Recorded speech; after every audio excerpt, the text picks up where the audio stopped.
RCMP in British Columbia announced another massive drug bust.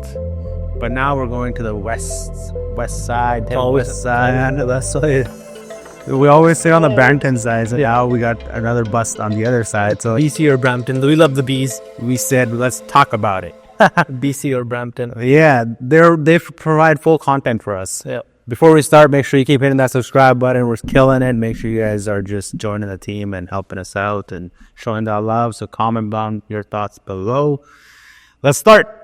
RCMP in British Columbia announced massive drug bust. MP are revealing details of major drug busts involving millions of dollars of potentially deadly fentanyl.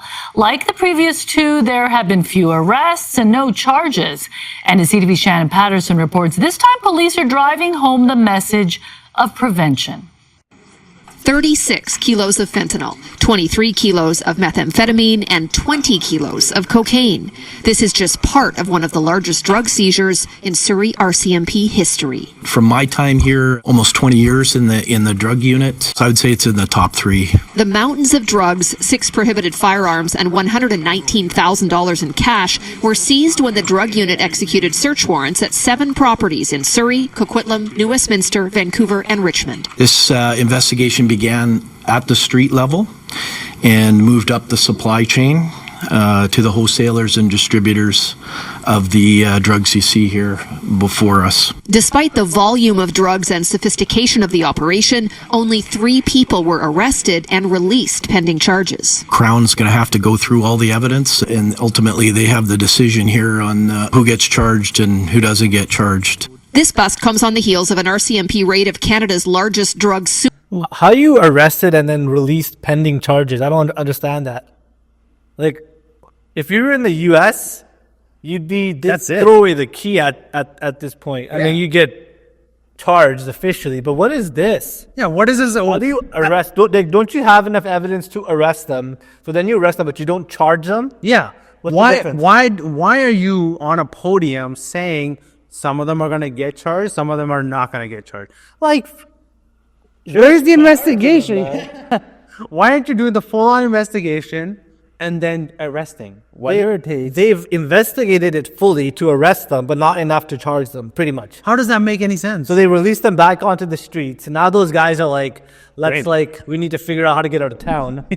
And they're heading to the States. I guarantee they're going to go to the States. Or unless they have like an ankle bracelet. Yeah, or back to the country. Even if they have an ankle bracelet, I'm pretty sure they'll take it off and they'll get to the States. It's not that hard, is it? No, and they'll probably just restart the whole cycle because they're not charged. They're not. I think for every drug bust they make, there's like another 50 out there that they haven't even like.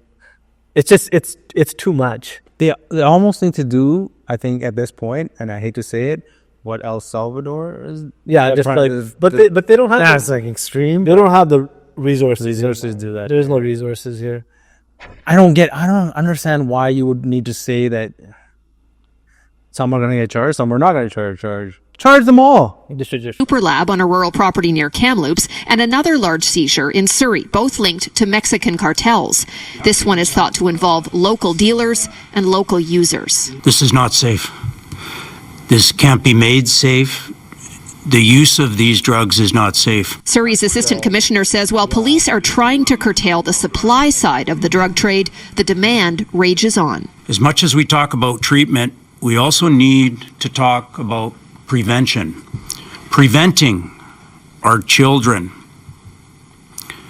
our families, our brothers, our sisters, from going down the road of using these drugs.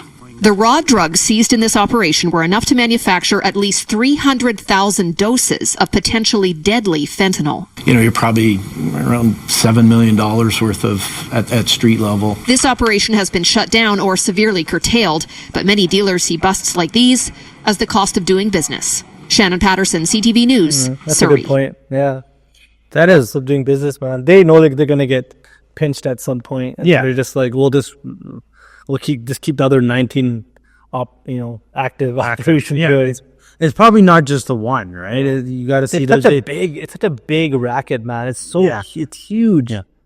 And as soon as like, you know, obviously the Mexican cartels get involved and other cartel people get involved, you know that this operation is just way out of their hand to the point where you can't catch up to it. I feel bad for the police. Like they have these drug busts and they do these press conferences, but you're just like, it's like not even making a dent. Well, I mean, they've taken off like 300,000 doses off the street, but there's probably another like 2 million that just got put out there. Yeah. So is it doing anything really? No, that's the same people that were going to get the 300,000 are the same ones that are going to get the next 500,000. Like it's already on its way. Yeah. So and then on top of that, the drug laws are so lax here. The guys that are getting caught, it's not enough for them to be like, man, I don't want to get into this thing. Yeah. So they're like, if I get arrested, I'll be back on the street at some point. Or if I do get put away, I'll be 3-4 years, maybe less, you know.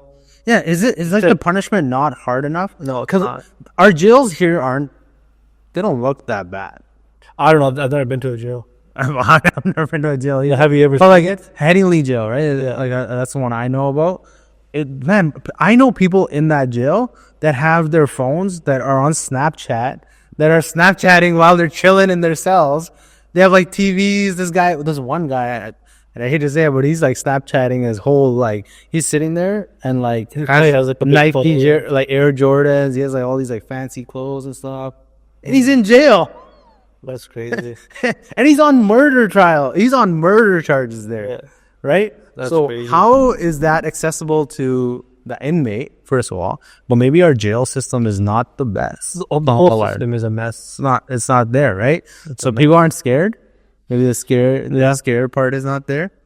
Maybe it's a free meal. Apne logi te jama nahi darte. They're like, they're all in here. Talking about apne loki, and I saw this, and I think I sent this to you right away. But I saw this just yesterday. Chicago one, Illinois. Yeah, Illinois. Right. Yeah. I remember when Trudeau said a Canadian is a Canadian is a Canadian, and here we have some Canadian activity happening. That's $40 million worth of, we'll call it nose candy. $40 million.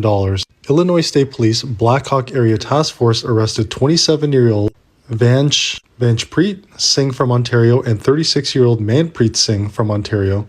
At 2:10 p.m., a trooper conducted a commercial motor vehicle inspection. The trooper observed a number of indicators of criminal activity. A subsequent search found all that stuff. So I guess this is the type of stuff that Trump was talking about. So this was coming from The only thing I'm... U.S. to Canada? Coming from U.S. to Canada. And here's the thing. $40 million. And this guy says it. Right, ready? This guy says it. Is that they got arrested in the U.S. because when you get arrested there, they do not mess around. There's no catch and release there, baby. I remember. Yeah, that's true. Unless they like send them here anyway, somehow. But I don't know. No, because so obviously right now it's a lucrative thing for. So that was a trucker, right? Those are truckers, Punjabi truckers, and yes, I can say it's Punjabi truckers. Their last names are Singh. Okay, going from the States over to Canada, and they got arrested in Illinois. Right, That's crazy. On the way. Crazy. $40 million. Dollars. How brazen do you have to be? How much like cojones you gotta have to be like, I'm gonna smuggle $40 million worth of freaking. I had some weed going from like Turkey to like some other country, and I was sweating, and I ended up like chucking it on the way out because I was like, oh man, like I don't want to hear them. Even though I brought it in and it was fine, it was like edibles. Nobody's gonna check that. So here's the crazy part: the truckers, like the people that are not forcing, but like are inciting or enticing these people, the truckers, to bring this, all Punjabi people that are bringing all this over. Those guys don't care about the truckers. No, they don't. They don't care if you get caught because you're gonna rot in jail, and those guys are just gonna have other drivers and other truckers. They're just mules. Bring it over. Yeah, you're just a mule. It's not worth the easy money. Yeah, I hope the upper can. Because you know, $40 million worth of coke coming in the States, you're locked up 20 plus years for sure. Or life. That's probably life there. Probably life there. Because you That's bad. screwed up. That's way too much. I mean, any amount is not good, but Well, that's anyways, drugs. that's it. We're good. Drugs, the easy money. Good? All right. Make sure you guys keep hitting that subscribe button. Give us your comments like always. All love. Have a good one. We'll see you again. Peace.